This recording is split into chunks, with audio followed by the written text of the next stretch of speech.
देखो, बड़ी अंदर की बात है कि आप लोग दिन भर साधन करते हैं, लेकिन जब आप शयन करते हैं तो असावधान हो जाते हैं। बस वहां आपको समझना है, शयन का समय आप अंतिम समय समझो। उस समय इधर उधर देखो मत, इधर उधर चिंतन मत करो। बहुत सूक्ष्म बात है। आपकी रात पवित्र जाएगी, आपकी रात भजन में जाएगी, और आपकी रात प्रकाश में होगी, अंधकार में नहीं होगी। और ये गुरु कृपा से प्रारंभ में ही बात डाल दी गई थी कि सोने के समय जरूर बैठना है, शयन करने के पहले हमें बैठना है। कुछ बातें डिलीट करनी है, कुछ बातें पुनः स्थापित करनी है। बैठकर हमें अपनी दिनचर्या पर दृष्टि डालनी है, आज गलती क्या हुई। ये प्रारंभ में ही गुरुदेव भगवान संन्यास मार्ग में जिन्होंने हमें नैष्ठिक ब्रह्मचर्य का उपदेश किया था, उन्होंने ये बात डाल दी थी कि आपकी दिनचर्या कैसी हुई, आपको रोज जांचना है। उनमें से जो गलती हुई वो अपने दिमाग में बैठालना है। जो बातें आपके साधन के विरुद्ध है उनको नष्ट करना है। उनका नष्ट करना मतलब उनको स्वीकार ना करना होता है। जो गलती हुई आगे से ना हो, क्यों हुई ऐसा समझो। और ये सब करने के बाद एकदम शांत हो जाओ और भगवदाकार, जैसे कोई मरने पे नहीं होता, सारी वृत्तियां समेट लेता है और बस सब। शयन हमारा ठीक होना चाहिए। अपने लोगों से कुछ गलतियां हो रही, देखो कोई भी सत्संग में बात होती है तो कहीं ना कहीं से तरंग आ रही है, वो हमें जरूरत है उस बात की, तो उसको संभालना चाहिए। अगर आप एकाग्रता पूर्वक सत्संग सुनेंगे तो आपको कभी प्रश्न नहीं करना पड़ेगा। आज अगर प्रश्न उठ रहा हो तो सुनते रहना, 1-2 दिन में उत्तर आ जाएगा आपके पास।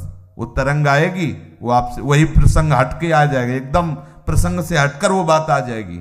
ये तरंग आकर के बुलवा देगी, क्योंकि सर्वांतर्यामी गुरुदेव आपके भी हृदय में ईश्वर भी है, तो वही बुलवा देंगे।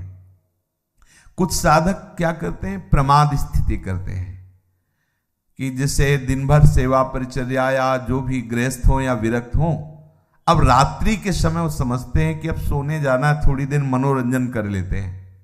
तो मोबाइल है, टीवी है या मानसिक है, वो इधर उधर मन को, और फिर शयन करते हैं। उनकी रात पूरी अंधकारमय काल रात्रि हो जाती है, साधन को नष्ट करने वाली बन जाती है और अशांति।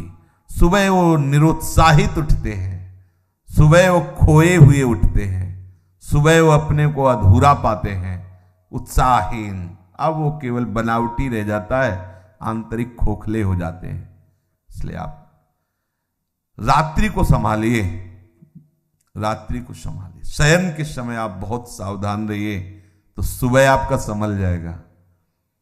सुबह संभल गया तो पूरा दिन संभला रहेगा, रात्रि संभल गई तो पूरा जीवन संभला रहेगा। बहुत ही एकांतिक वार्ता है। आप शयन के समय कभी मोबाइल मत चलाइए, क्योंकि मोबाइल एक ऐसी वस्तु है जो पूरे विश्व ब्रह्मांड को अपने में समाये हुए है। वो गूगल क्या कहते हैं, जो भी सर्च करो सब उपस्थित कर देता है। बलिहारी ऐसी सिद्धि तो महात्माओं में भी कभी कभी नहीं होती थी, जैसी सिद्धि मोबाइल में है। नहीं, सर्च करो, हर विषय लो। महात्मा भी है तो एक सब विषय का थोड़ी वो सिद्ध होता है, वो तो भगवत विषय का सिद्ध होता है। और जो मोबाइल है वो हर विषय का सिद्ध है। आप किधर भी सर्च, बोले राधा कृपा तो वो राधा कृपा कटाक्ष शुरू कर देगा, और वहां से सत्संग तो राधा केली कुंज से सत्संग शुरू कर देगा। और कुछ भी तो और कुछ भी शुरू कर, जो चाहो। हाँ, हरि कृपा कछ दुर्लभ नहीं तो मोबाइल कृपा कछ दुर्लभ नहीं, जो चाहो सब। अब साधक तो वैसे ही, जो साधक का मन है वैसे ही मतलब तूफान समझो। अब उसको एकांत मिला, शयन, दरवाजा बंद, बोले अब तो भजन करते हुए डूबना है, वो डूब गए। मोबाइल बहुत बड़ा सहयोगी भी है। जैसे हम गुरुजनों के वचन उसमें रखे हुए हैं, सत्संग, तो आप अगर मान लो बहिर्मुख हो रहे हैं उस समय, अब कुछ सत्संग अपने रखे जाते हैं कि ये सत्संग हमारे लिए औषधि, जैसे खांसी की अलग दवा, बुखार की अलग दवा होती ना, ऐसे ही अपने लोगों को भी अपनी डायरी में, जैसे ना कि जब साधक को काम सताए तो कौन से सूत्र चाहिए, वो अपने तय कर लेते हैं कि ये बात इसको नष्ट करने। जब साधक को क्रोध सताए तो कौन कौन से सूत्र, जब हमारे अंदर ऐसी, तो वो सब, तो वो चीजें एक अलग होती हैं। तो मोबाइल मानो एक नई डायरी, उसमें आप अपना चयन कर सकते हैं कि 4 सत्संग शरणागति के हैं, 4 सत्संग ये वैराग्य के हैं, 4 सत्संग ये अनुराग के हैं। जब हमारा मन जहां विचलित हुआ तो ये हम सुन सकते हैं। तो अगर हम कुमार्गगामी प्रयोग करें तो बहुत बड़ा हमारे लिए हानिकारक है, और अगर सन्मार्ग में साधक के लिए वास्तुतः नहीं जरूरत है। अगर सही पूछो तो भगवत कृपा से नहीं जरूरत है। अब लौकिक की सब व्यवहार की तो बात अलग ही है, वो क्या जरूरत नहीं है, वो गुरु कृपा से अभी तक प्रयोग में नहीं आया, अभी तक पास नहीं है। अभी लोग अपना रखते हैं तो ये लोगों के लिए ही रखते हैं, अपना करो, जो उनसे बात करो। अपने पास नाम रूपी मोबाइल है, उसको सर्च करो, जिसकी जानना चाहो जान सकते हो, जो जानना चाहो जान सकते हो। आप देखो ना, इसमें बहुत बड़ी सामर्थ्य है। जो अरे निकुंज का लाइव मोबाइल दिखा सकता है? नहीं दिखा सकता। सर्च करो इस समय राधा प्यारी कैसे मुस्कुरा रही, भला दिखा दे। राधा प्यारी कैसे, ये राधा नाम सर्च करो, आपको दिखा देगा। राधा राधा राधा राधा राधा डूबो भाई। ये शयन के समय कुछ साधक गड़बड़ी करते हैं, चाहे गृहस्थ हो चाहे विरक्त हो। आपके पास मोबाइल है, आपके कमरे में टीवी लगी हुई है, मान लो आप गृहस्थ हो, आप ऐसा सब, तो आप शयन को संभाल लीजिए। शयन में गंदी बात नहीं होनी चाहिए, गंदे दृश्य नहीं होने चाहिए। ये जो गृहस्थी में संतानोत्पत्ति की भी बात है, वो एक संयम से है, शास्त्र संयम से है। वो केवल भगवत आराधना मात्र है, अपनी वासनाओं की पूर्ति के लिए नहीं। वासनाओं की पूर्ति के लिए कहीं भी कोई बात नहीं शास्त्र आज्ञा करता, अपनी आराधना की पूर्ति के लिए है। ये भी एक आराधना है गृहस्थ धर्म में, वो अपने संतान उत्पत्ति करके पितृ आदि की तृप्ति के वो व्यवहार बकाया शुद्ध परमार्थ में भगवत चरणारविंद की आसक्ति प्रधान जीवन होना चाहिए, चाहे वो गृहस्थ हो चाहे विरक्त हो। तो हम खुद जानते हैं कि हमारा मन किधर जा रहा है और हमसे क्या करवा रहा है।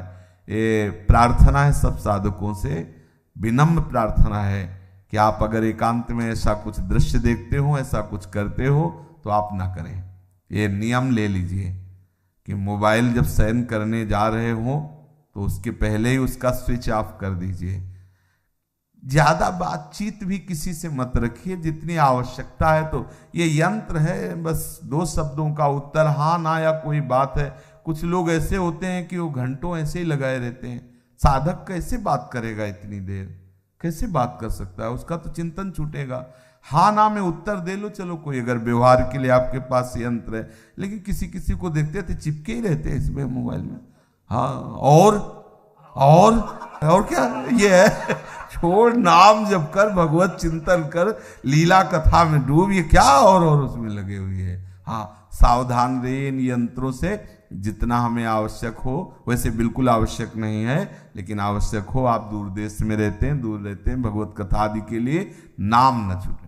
और शयन के समय नाम में भले 1 मिनट बाद आप सो जाते हैं, लेकिन नाम का ऐसे ध्यान करते हुए उसका फल होगा। आप नाम के ध्यान में ही जगेंगे। देख लेना, ये मतलब अनुभूत विषय है। अगर नाम में आप डूबते हुए शयन कर रहे हैं तो आप जागेंगे नाम। और नाम में जो डूब कर शयन करता है वो लीला में जाता है, वो भी निद्रा में नहीं जाता। पक्का समझना। कभी कभी ऐसा होता है कि भगवान जगना नहीं हो तो अच्छा है, ये आंखें ही न खुले, जहाँ है वहीं लगे रहें तो बहुत अच्छा है। बड़े सुंदर सुंदर भगवान की कृपा का अनुभव होता है शयन में भी। जागृत स्वप्न सुसुप्ति स्फुरत में राधा पदाब्ज छटा, चूको मत, बहुत बढ़िया अवसर है। अगर आप इन बातों को ध्यान देकर सुनेंगे तो ये हृदय की बातें हम कहते हैं। मतलब देखो, एक होता है कि हम इस श्लोक बोले और इस श्लोक का अर्थ होता है भैया चले हमारा 2 घंटे का समय।